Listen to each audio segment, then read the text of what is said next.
नमस्ते। आज हम एक बहुत ही गहरे, बहुत ही बुनियादी सवाल पर बात करने वाले हैं। सवाल ये है कि आखिर जीवन का अर्थ क्या है? हम इसे खोजते कैसे हैं? ये सवाल हम सबके मन में कभी ना कभी जरूर आता है, चाहे कोई कहीं भी हो, किसी यातना शिविर में, किसी हाईटेक लैब में या फिर किसी खेत में। तो चलिए एक पहेली से शुरू करते हैं। जरा सोचिए, एक नाजी कंसंट्रेशन कैंप, अंटार्कटिक के बर्फ के मीलों नीचे दबा एक पार्टिकल डिटेक्टर और भारत में एक बेहद आधुनिक हाईटेक खेत। इन तीनों में क्या चीज कॉमन हो सकती है? मतलब सुनने में तो ये तीनों चीजें एक दूसरे से बिल्कुल अलग लगती हैं, है ना?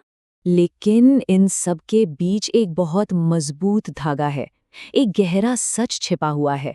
और वो सच है इंसान की अपने जीवन में अर्थ यानी मीनिंग खोजने की जो तलाश है, जो इच्छा है। यही वो खोज है जो इन तीन बिल्कुल अलग जगहों को एक साथ जोड़ देती है। आज हम इन्हीं बातों को समझने की कोशिश करेंगे। पहले हम एक सर्वाइवर के फ्रेमवर्क को समझेंगे, फिर जानेंगे कि कैसे सृजन मतलब क्रिएशन से अर्थ मिलता है। फिर बात करेंगे संबंध या कनेक्शन की और साहस यानी करेज की। और आखिर में हम बात करेंगे उस अंतिम स्वतंत्रता की जो हम सबसे कोई नहीं छीन सकता। तो चलिए शुरू करते हैं पहले हिस्से से, एक सर्वाइवर की कहानी, एक सर्वाइवर का फ्रेमवर्क। और ये कहानी है विक्टर फ्रैंकल की, जो एक मनोचिकित्सक और होलोकॉस्ट सर्वाइवर थे। उनकी कहानी, उनके अनुभव हमें जीवन के अर्थ को समझने का एक बहुत ही मजबूत ढांचा देते हैं। विक्टर फ्रैंकल वियना के एक जाने-माने मनोविश्लेषक थे। उनकी किताब मैन्स सर्च फॉर मीनिंग बहुत मशहूर है। लेकिन उनकी जिंदगी पूरी तरह बदल गई जब नाजियों ने ऑस्ट्रिया पर कब्जा कर लिया। उन्हें 3 साल नाजी कॉन्सेंट्रेशन कैंप्स में बिताने पड़े। उन्होंने वहां अपनी आंखों से वो सब देखा जिसकी हम कल्पना भी नहीं कर सकते। बेहिसाब पीड़ा, भूख और मौत। और इन्हीं भयानक, दिल दहला देने वाले अनुभवों ने उनके सिद्धांतों, उनकी फिलॉसफी की नींव रखी। और इन्हीं सब अनुभवों के बीच से उनका एक सबसे शक्तिशाली विचार सामने आया, जो असल में उनकी पूरी फिलॉसफी का निचोड़ है। उन्होंने कहा, एक इंसान से उसका सब कुछ छीना जा सकता है सिवाय एक चीज के, और वो है इंसानी आज़ादी का आखिरी रूप। किसी भी हाल में, किसी भी परिस्थिति में अपना नजरिया, अपना रवैया चुनने की आज़ादी, अपना रास्ता खुद चुनने की आज़ादी। अपने इसी अनुभव के आधार पर फ्रैंकल ने एक नई साइकोलॉजिकल अप्रोच तैयार की, जिसे लोगोथेरेपी कहा जाता है। देखिए, उस समय फ्राइड कहते थे कि इंसान का मूल मकसद प्लेजर यानी सुख पाना है। एडलर कहते थे कि पावर यानी शक्ति पाना है। लेकिन फ्रैंकल ने कहा नहीं, इंसान का सबसे बड़ा, सबसे गहरा ड्राइव है अपने जीवन में एक अर्थ, एक मीनिंग खोजना। और लोगोथेरेपी इसी पर फोकस करती है। ये हमारे अतीत पर नहीं, बल्कि हमारे भविष्य पर जोर देती है। तो सवाल ये है कि फ्रैंकल के हिसाब से ये अर्थ मिलता कैसे है? खैर, उन्होंने 3 रास्ते बताए। पहला, कोई काम करके या कुछ बनाकर, जिसे हम कहेंगे क्रिएशन। दूसरा, किसी चीज को महसूस करके या किसी इंसान से जुड़कर, यानी कनेक्शन। और तीसरा, जब जिंदगी में कोई ऐसी पीड़ा आए जिसे टाला नहीं जा सकता, तो हम उसका सामना कैसे करते हैं, हमारा एटीट्यूड कैसा होता है, यानी करेज। चले अब एक एक करके इन तीनों रास्तों को समझते हैं। तो पहला रास्ता है सृजन यानी क्रिएशन के जरिए अर्थ खोजना। इसका सीधा सा मतलब है हम जो भी काम करते हैं, जो कुछ भी बनाते हैं, दुनिया में जो भी अपना योगदान देते हैं, उसी में अपना मकसद, अपना उद्देश्य ढूंढना। इसके कुछ कमाल के उदाहरण हैं, जैसे कि नील्स बोर जैसे वैज्ञानिक जिन्होंने अपनी पूरी जिंदगी एटम के रहस्यों को समझने में लगा दी, या फिर भारत के इंजीनियर्स जिन्होंने लाइडार बोया सिस्टम बनाया ताकि देश मौसम की भविष्यवाणी में आत्मनिर्भर बन सके, और बारामती का कृषि विज्ञान केंद्र जो हाईटेक खेती पर काम कर रहा है ताकि किसानों की जिंदगी बेहतर हो। ये सब लोग अपने काम, अपनी क्रिएशन के जरिए दुनिया में एक पॉजिटिव बदलाव ला रहे हैं, और इसी में उन्हें गहरा अर्थ मिलता है।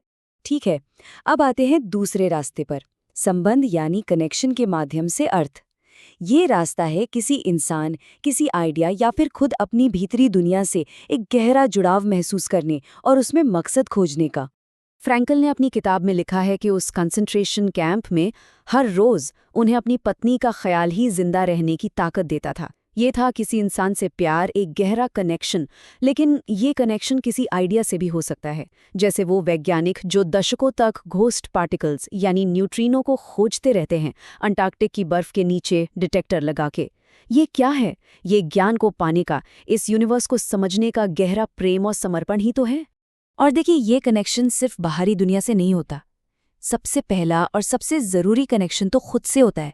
जब तक हम खुद से नहीं जुड़ेंगे, वो अंदर की ताकत, वो हिम्मत और समझ कहाँ से आएगी? और यही ताकत हमें बाहर की चुनौतियों से लड़ने में मदद करती है। और अब हम आते हैं तीसरे और शायद सबसे शक्तिशाली रास्ते पर, साहस के माध्यम से अर्थ। ये इस बारे में है कि जब जिंदगी में मुश्किलें आती हैं, तकलीफ आती है, तब हम उस स्थिति में भी अर्थ कैसे खोज सकते हैं। इस बात को समझने के लिए एक छोटा सा साइकोलॉजिकल एक्सपेरिमेंट देखते हैं। एक पाइक मछली को एक टैंक में रखा गया। उसके खाने को एक शीशे की दीवार के दूसरी तरफ रख दिया गया। अब मछली बार बार खाने तक जाने की कोशिश करती और हर बार शीशे से टकरा जाती, बार बार। और फिर पता ही क्या हुआ? जब वो शीशा हटा दिया गया, तब भी मछली ने कोशिश करना ही छोड़ दिया। इसी को साइकोलॉजी में कहते हैं लर्न्ड हेल्पलेसनेस, यानी सीखी हुई लाचारी। जब कोई जीव बार बार नाकाम होता है तो वो ये मान लेता है कि वो कुछ कर ही नहीं सकता, वो असहाय है, और फिर वो कोशिश करना ही बंद कर देता है, बिल्कुल उस मछली की तरह। और यहीं पर इंसान और जानवर में सबसे बड़ा फर्क आता है। मछली ने तो हार मान ली, वो सीखी हुई लाचारी का शिकार हो गई। लेकिन फ्रैंकल कहते हैं कि इंसान के पास एक ऐसी चीज है जो किसी और जानवर के पास नहीं, और वो है कितनी भी बड़ी तकलीफ या नाकामी के बावजूद अपना नजरिया, अपना एटीट्यूड चुनने की आज़ादी।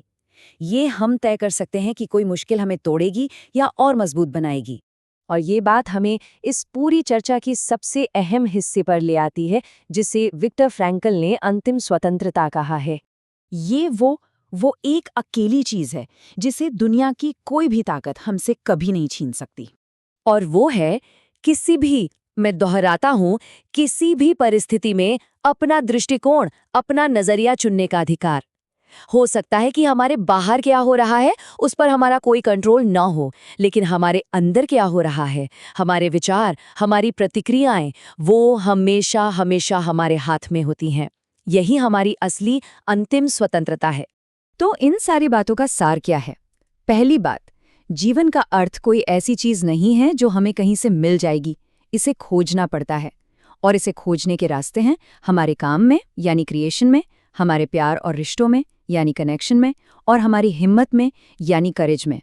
और सबसे जरूरी बात, हमारे पास हमेशा हमेशा अपना नजरिया चुनने की आज़ादी होती है। तो आखिर में ये सवाल सोचने के लिए है। ये 3 रास्ते हम सबके सामने हैं, सृजन, संबंध और साहस। सवाल ये है कि हम अपने जीवन में अर्थ खोजने के लिए कहाँ चुनेंगे।